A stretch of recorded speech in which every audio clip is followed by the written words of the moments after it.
Start. महोदय, सहकार विभागातर्फे गेल्या महिन्यात आपल्याला पाठविण्यात आलेल्या परिपत्रकांच्या संदर्भात हे पत्र आपणास पाठविले जात आहे.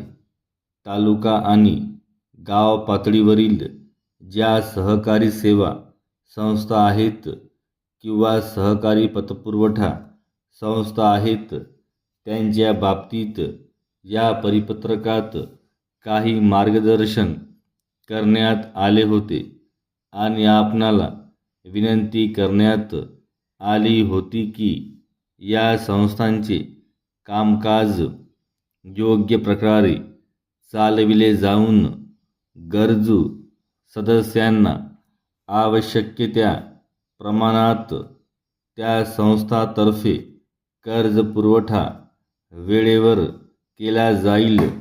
अशा प्रकारे त्या संस्थांची बांधणी करण्यास संस्थांच्या पदाधिकाऱ्यांना सहाय्य करावे.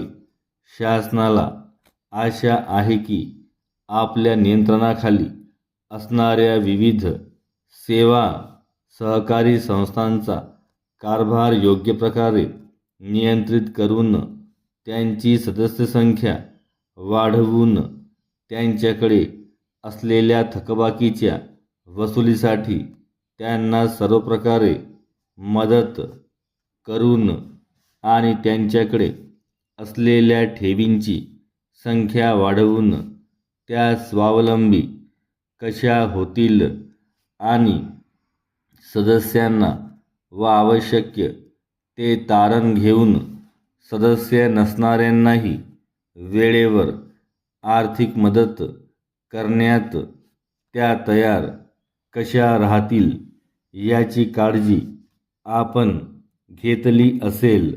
ज्या ज्या सहकारी संस्थांकडे मोठ्या प्रमाणात थकबाकी शिल्लक आहे आणि प्रयत्न करूनही जी थकबाकी वसूल होऊ शकत नाही अशा सहकारी संस्थांची नावे आपण शक्य तितक्या लवकर या विभागाला कळवावी अशी आपणास विनंती करण्यासाठी मी हे पत्र लिहित आहे.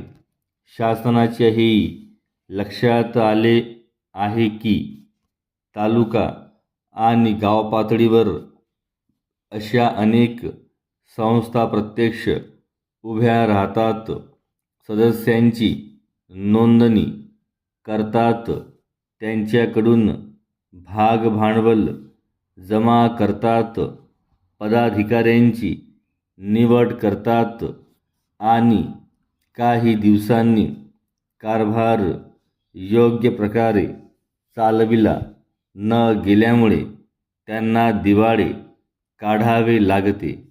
अशा संस्थांच्या उभे राहण्यास कोणत्याही प्रकारे उत्तेजन देण्याचा शासनाचा मानस नाही.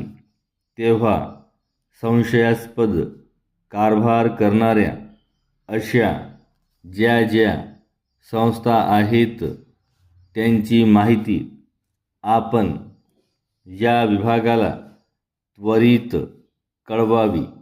आपण ही माहिती संकलित करून तातडीने पाठवाल अशी अपेक्षा आहे. आपला